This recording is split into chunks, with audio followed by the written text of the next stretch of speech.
La folie, c'est de se comporter de la même manière et de s'attendre à des résultats différents. On a voulu créer l'imagination auprès de notre personnel. Einstein aussi disait, si vous voulez créer de l'imagination, racontez des contes de fées à vos adultes et non pas à vos jeunes. On a besoin de l'imagination. Et grâce à cette imagination, on a évolué vers la digitalisation. La digitalisation des process, la digitalisation des méthodes de travail, la digitalisation de l'état de culture et l'état d'esprit à la STB.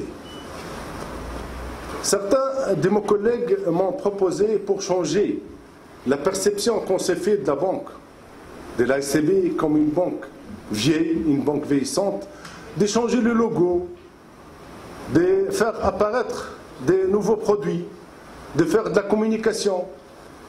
Mais moi, je me suis dit, bon, tout d'abord, on doit se demander nous-mêmes, est-ce qu'on a changé? Est-ce qu'au fond de nous, on perçoit différemment la STB?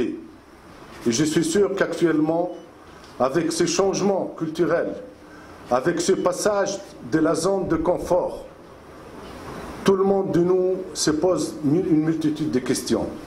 Est-ce que je suis sur la bonne voie? Est-ce que je suis en train de faire la bonne démarche pour aboutir à un meilleur résultat?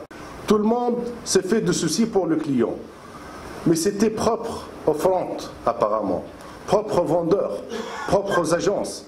Actuellement, tout le monde réfléchit client. Le back-office réfléchit au client.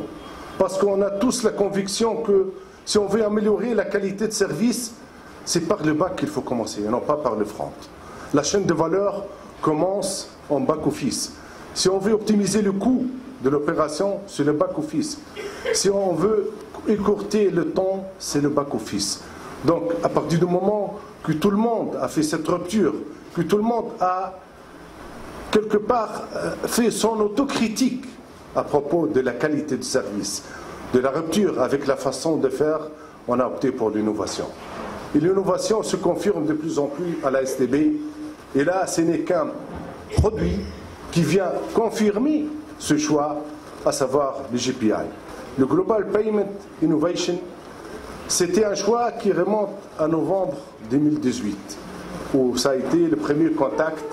Mes collègues vont tout à l'heure en parler davantage. Et on s'est décidé, on a signé cette convention au mois de février 2019 pour charger toute une équipe qui a travaillé jour et nuit pour pouvoir réaliser cette consécration. On a reçu 2 demandes d'apprentissage de la part d'autres banques. Je parle sous votre contrôle, si Marouane, on est tous là pour consolider ce choix qui ne fait que améliorer la qualité de service et booster les transactions et le flux de trésorerie dans un temps record. Déjà 3 mots illustrent la qualité de ce produit. Vitesse, quand on peut parler d'un virement qui peut être exécuté dans un laps de 6 heures de temps. Sécurité, quand il est sécurisé à 100%. Et troisièmement, donc, suivi de bout en bout. Nous, pour ajouter si je me permets de le dire, apporter la cerise sur le gâteau, on s'est dit pourquoi ne pas offrir cette chance à nos clients et moyennant le mobile banking, il pourra suivre l'itinéraire du virement.